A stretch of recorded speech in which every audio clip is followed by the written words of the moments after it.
Po mirë, do të bëj një pyetje, se ti drejtohem dhe pak audiencës edhe e kam me audiencë që unë zakonisht jam i detyruar që ndonjëherë këtu të bëj pyetje të natyrës që provokoj debatin, por edhe si avokati djallit, jo se realisht ai mund të jetë perceptimi im, por për të marrë më shumë nga diskutimi. Po a duhet i vuajnë Belinda Balluku, Edi Rama e të tjerë shokë dhe shoqe të partisë Karandxha, po i referohet mënyrës se si u shpreh kryeministri, pasojat e gabimeve apo puçeve të bëra në reformën e drejtësisë, e meritojnë këta sot ta vuajnë këtë?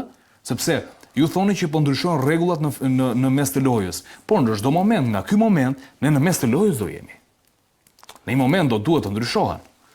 Unë jam për një analizë plot. Analiza duhet e plot. Pse u shkatru sistemi gjyqësor në Shqipëri? Sepse unë nuk e shoh nga krau kryeministit që shikon ato dispozitat që është shkel ligjin në raport me qeverinë, sepse kryeministri përflet ligjet që kanë cënuar mbarvajtjen e Këshillit të Ministrave. Unë po them ligjet që kanë cënuar popullin shqiptar, kanë lodhur popullin shqiptar, po raskapisin popullin shqiptar, po ropatin popullin shqiptar, që nuk po siguron drejtësi. Sot burgjet janë plot burgjet. Vetë thot kryeministri që numri i të paraburgosëve është më i lartë se numri i të burgosëve dhe vazhdohet me burgosje. Pra, kjo kemi një regji për shkatrim dhe kjo është sepse reforma drejtësi, një nga pikat kryesore, ka pasur njohjen shumë mirë të praktikës ndërkombëtare. Kur ty Këshilli i Evropës po thotë që i ke burgjet plot, atëherë ti pse vazhdon me arrest prap ndaj popullit shqiptar? Pra këtu është një dështim i plot, kryeministri ka të drejtë. Duhet një dështim i plot dhe duhet parë sa para janë hedhur, se këtu lëviz loja. Ku kanë shkuar para, se ne jemi popull i varfër, nuk kemi shanse që të diskutojmë. Kush i ka marrë parat e reformës në ndërsi? Populli shqiptar duhet di dhe kush është grupi puçist. Ne duhet dim dhe kush janë puçistët. Siç kanë ndodhur edhe me grupin e naftës, po të kemi parasysh, Koçoplaku ishte një ndër puçistët. Edhe këtu, kush janë puçistët? Nuk ka thënë i duam me emra, që kanë shkatruar sistemin e drejtësisë. Grupi i puçistëve duhet dalë atë. Përfundimisht, e jep Parlamenti imunitetin e Ballukut mbas shkarkimit apo jo? Apo shkarkimi ishte, le të themi, pararoj që nuk shkarkohet apo shkarkohet? Unë personalisht flas për masat e sigurimit, jam kundër arrestit në burg. Pra jam për masat e tjera, të ndryshme nga arresti në burg. Pra, mund të jetë në shtëpi zonja. Arresti në shtëpi, për shkak të rrethanave të zonjës. Mendoj arrest në shtëpi.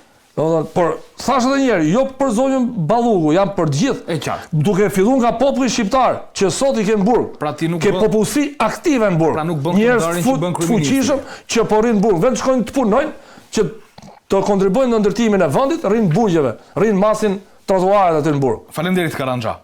Nuk jam dakord fare me ty. Dakord, ne kemi mendime ndryshme. Imunitetin. Do i japin imunitetin? Jo. Të ta arroshti se nuk japi imunitetin. Pa i shkarkoj sigur dha indicie. Fjalia kryesore që do mbaj në Altmadhënia e Surrelit ditën kur do shkoj çështja për në parlament do jetë, ma e kërkuar të domosdoshmë që ta hetoni, po ja e shkarkova tani. Hetoni. Pse i kërkoni heqjen e imunitetit? Pra e hoqja nga zyra nuk prish më provë. Ç'a doni ju tani? Ç'a doni? Kjo është historia. Pra kjo është ajo që do ndodhin. Pleni nuk ndodh domethënë që ti që të imuniteti zonjës Balluku. Vetëm në rast se?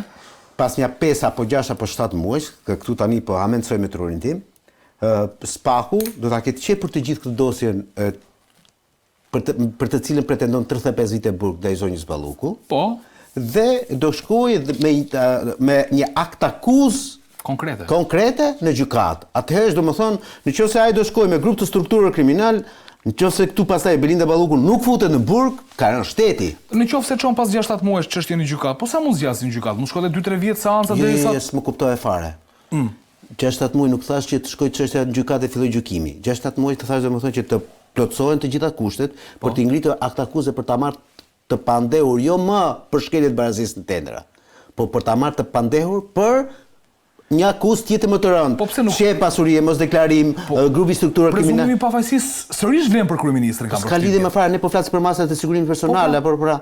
Dhe un po them që në qoftë se zonja në fjalë do jetë e pandehur për 2-3 vepra penale shumë herë më të rënda, siç është sot zoti Verlie për shembull, nuk do kishte logjik se i binte shteti fare që ajo pastaj mos ishte në burg. Dhe un po i kthem prapë të njëjtës pyetje dhe të njëjtës gjë retorike që ngrita pak më parë.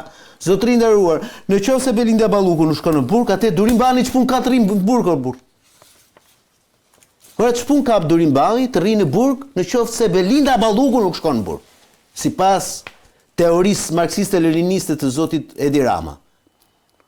Ore, doni të kuptoni një gjë sepse prandaj thash që nuk jam dakord. Pse nuk je dakord me Karanxhën? Andi. Ti dhe të gjithë këta që janë këtu, po të ndaloj sot policia dhe ti e ke harruar patentën, ose nuk po them që e ke harruar patentën, po ke bërë një shkelje të rregullat të qarkullimit rrugor, ke pirë 2 gota verë, një gotë verë, dikush mund pihet me edhe me një gjysmë gotë verë, dikush do një gjysmë litri verë dhe quhet prap i papishëm, teorikisht po flas, Ashtë. Dhe ti shkon me njëherë në burg, ma sigurimi në burg. Mund të ndodhin që po të kesh recidivist, ti të ngeresh në burg. Pra, nuk del as pas 48 orëve, as pas 72 orëve. Tani, e kuptoni që juve sot keni të mbushur paraburgimin me vepra të tilla penale, ordinere, dhe ata të cilët i kanë rrjepur buxhetin e këtij shteti, bëjnë selfie në Maldive, në Kazakistan, e ai pati sa dolën nga sa ato s'bën as i ditë burg, këto drejtoreskat e Lalierit. Morën edhe pafajësinë ato gati nga gjykata, se s'bën burg ato. Po, e pash një ka qenë i keqim, duket ka mbështimin drejtoresht të bora keqi që okay. Bëjnë dhe kashillik. Tregojnë domethënë jetën luksoze në cilën ku jetojnë tani. Ky është e drejtësia jon, pra ky është ky spaku. Ta thash herën e kaluar. Ky spaku jon i famshëm, që e përgojon ky zotëria, ky spaku jon i famshëm, e hetoi Jurgis Qyrbjan për 3 vepra penale, 3, njëra deri në 5 vite burg, tjetra deri në 7 vite burg, tjetra deri në 5 vite burg. Në totalin e saj 17 vite burg, dhe kur ka shkuar spaku në gjykat me kërkesën për akt akuzë ndaj Jurgis Qyrbjes, ka kërkuar gjithë 3 vite burg. 3 vite burg. Atëherë Rama po vjen në linjën tuaj që i bëni kritikë. Prit, sepse ti e ngre atë hipotezën tënde si ti vjen qefi. Tani Rama po thot domethënë, kjo që thot Rama që ka e vërtet kjo. Po Rama ku ka qenë mo? Se ka 13 vite në krye të këtij shteti. Ha momenti 2014 burg, sa njerëz shkuan për drita në burg. 2020 filloi spaku. Ore, po flas për një Ram që nuk ka ndryshuar as edhe një ditë vetëm. Rama ndryshon vetëm në momentin kur i përplasen prangat e derës shtëpisë tia. Nuk do t'ja di Rama fare për popullin, domethënë për njerëzit të cilët sot janë në burg, për patent, për leje, për ndërtim pa leje, për drejtë shitane. Hiç për zero. Mos kujto se po flet për ata.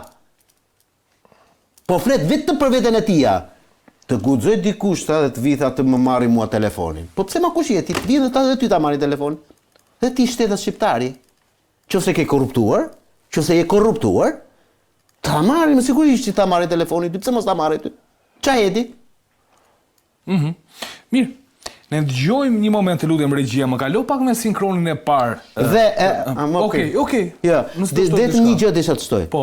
Doni juve që ky parlamenti të jetë të tregoj vërtet fytyrën e vet si një kuvent legjislativ, po. Le ta bëjmë një herë të vetme votimin pro apo kundër për heqjen e imunitetit të Belinda Ballukut në mënyrë të fshehtë. Me votë të fshehtë, mo. Ç'a ndodh aty për shembull? Po 98% atyre dalin domethënë për t'ia hequr, mo. Belinda Balluku, ashtu si Erion Veliaj, janë 2 njerëz të morë të urryer brenda Partisë Socialiste. Hiqi ata 4-5 lakejnë që ka vënë ajo me dorën e vet në qarkun e Fierit. Gjithë pjesa tjetër e Partisë Socialiste e urren arrogancën e asaj zonje. U përfol që dhe Spiro Pali mund të ishte shkarkuar. Po pikërisht në media që mund ta ketë shkarkuar për ti. Pikërisht edhe kjo. Pikërisht po them. Dhe le ta bëj ky, më ja e sfidoj unë këtu nga kjo. Le ta ja e shtrim ky. Po, le të shkojë nesër në parlament dhe të thotë, po, doni që ti hiqet imuniteti zonjës Balluku, po, votimi i fshehtë. Dhe ke për ta parë nga 140, po nuk dolin 130 vota kundër Belinda Ballukut.